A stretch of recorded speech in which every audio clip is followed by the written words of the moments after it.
ఈ ఓకే. మహాప్రాణ విద్య, మహాప్రాణ శక్తి ద్వారా ఆ శక్తి అభివ్యక్తమవుతుంది. ఓకే. మానవునిలో ఓకే. అభివ్యక్తమవుతుందన్నట్టు. ఆ రైట్. అభివ్యక్తమై అది ఎప్పుడైతే సహస్రార చక్రం చేరుతుందో మానవుడు తన లోపల అద్భుతమైనటువంటి విశ్వశక్తి ప్రకరణాన్ని చవిచూస్తాడు. అద్భుతమైన ఆత్మ సాక్షాత్కారాన్ని చవిచూస్తాడు. ఓకే. ఓకే. కుండలీశ నాగ జ్ఞాన బ్రహ్మోత్సవాల విశిష్టత ఏంటి? మేమెందుకు పాల్గొనాలి అందులో?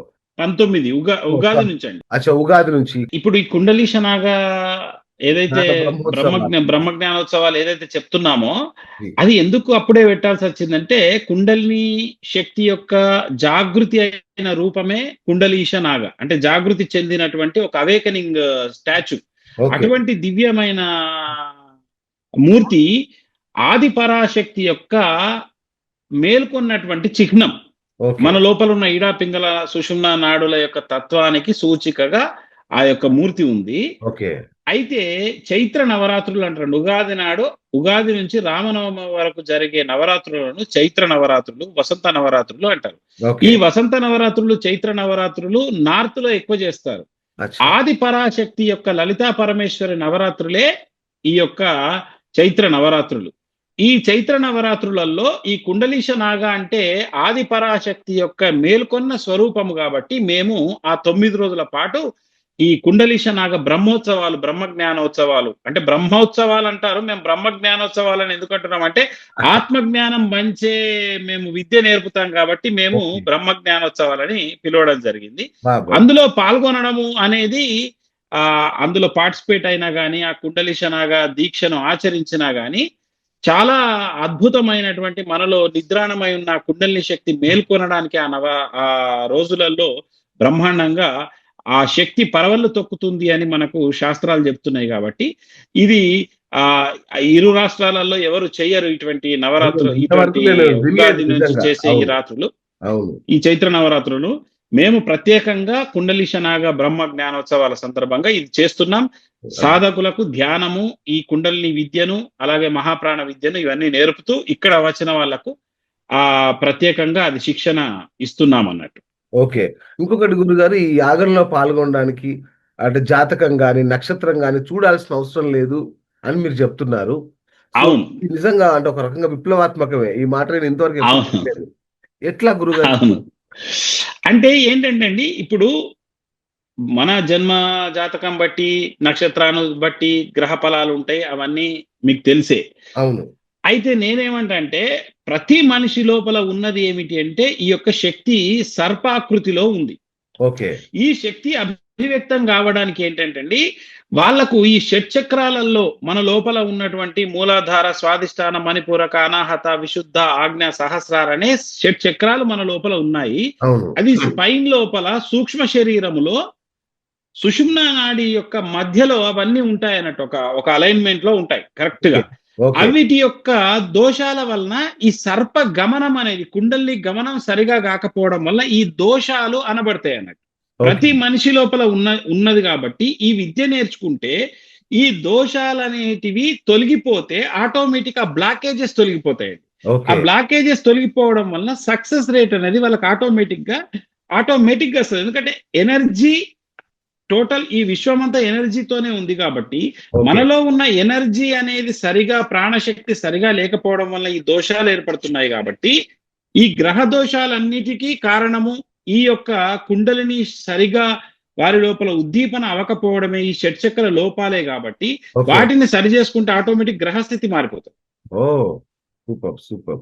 అండ్ ఇంకొకటి అట్లా గురుగారు. అందుకే వారికి నక్షత్రాలతో పని లేదు. ఆ! ఎవరైనా ఈ సాధన జాతక చేయొచ్చు. జాతక చక్రం ఇలాంటివి ఏమి అక్కర్లేదు. పని ఎందుకంటే లేదు. పని లేదు. చాలా మందికి 9 సమస్య రోజులు ఏంటంటే ఈ కుండలీశనాగ దీక్ష ఆచరిస్తే అండి చాలా సత్ఫలితాలుంటాయి. ముఖ్యంగా ఉగాది నుంచి స్టార్ట్ అయితుంది గదా! ఉగాది నుంచి అవును. జాతకం మారుతది అవును. అవును. అంటారు గదా!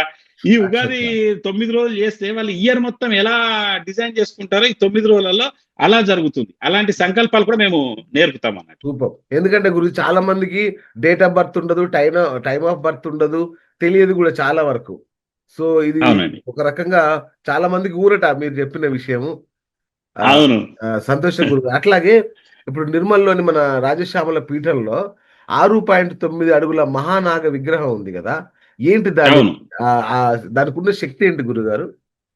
అయితే ఆ మహాశక్తి నేను ఏంటంటే ఆ మా లోపల ఆ శక్తి ఉదయించిన ఘడియలు ఏంటంటే 2009 సెప్టెంబర్ 14 అండి. కుండల్ని జాగృతి పొందినటువంటి ఘడియలు మేము. ఓకే. ఎప్పుడైతే ఆ స్థితి పొందిన తర్వాత మళ్ళీ ఒకానొక స్వప్నంలో ఇప్పుడు నేను ఏదైతే ప్రతిష్ఠించినటువంటి కుండలీశనాగా మూర్తి ఉందో ఓకే. 6.9 అడుగులు, ఆ ఓకే. మూర్తిని అక్కడ ప్రతిష్ఠించాలని సాక్షాత్తు ఆ నాగ అక్కడ నన్ను స్తంభింపజేసి స్వప్నంలో ఆ ప్లేస్ లో పెట్టాలి అనే ఒక ఆదేశం ఇచ్చిన తర్వాత ఓకే. 56 రోజులలో మేము ఆ మహాప్రతిష్ఠ చేశామండి. 56 డేస్ లోనే అయిపోయింది. అంత బలం వచ్చింది. ఓకే.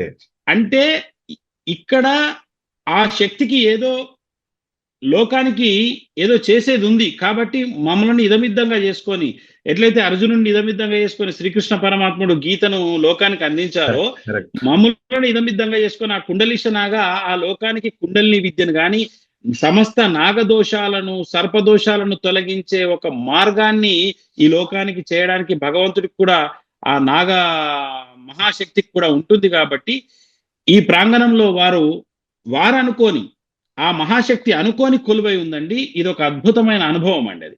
అది స్వయం ఆదేశం. ఇందులో నేను ఎటువంటి అంటే ఎక్కువ చేసి చెప్పట్లేదు, తక్కువ చెప్పుకుంటలేదు. ఏదైతే జరిగిందో, ఏదైతే స్వయం ఆదేశం ఉందో, ఎందుకంటే భగవంతుని విషయంలో ఒక చిన్న గోరంతా కూడా అబద్ధం ఆడాల్సిన అవసరం లేదు. ఇది జనాలు తప్పకుండా దీనిని విశ్వసించి తీరాలి. ఎందుకంటే గురుగారు నేను మిమ్మల్ని గత 4-5 ఏళ్లుగా చూస్తాను. మీరు ఆ రాజశ్యామల పీఠాన్ని ఎంత అకుంఠిత దీక్షతో, ఎంత శ్రద్ధాశక్తులతో దాన్ని తీర్చిదిద్దుతున్నారో, అక్కడి ప్రజలు మిమ్మల్ని ఎంత గౌరవిస్తున్నారో నాకు తెలుసు గురుగారు. సో, మీరు నిరూపించుకోవాల్సిన అవసరం లేదు. నిరూపణ లేదు. అదే అంటే అంటున్నా. కొందరేంద్ర స్వప్నంలో ఆదేశమా అంటే ఈ కాలంలో ఉన్న పరిస్థితులను బట్టి మేము మాట్లాడాల్సి వస్తుంది. సో ఇది దైవ ఆదేశాలు అనేటివి ఆ దైవంతో అనుసంధానమైన వ్యక్తులకే, గురువులకే, యోగులకే వస్తాయి తప్ప ఆ ప్రపంచముతో అనుబంధముని పెనవేసుకున్న వాళ్ళకి అది రాదు. కాబట్టి ఆ దైవం ఎన్నుకొని ఇక్కడ నెలకొంది కుండలీశ నాగా.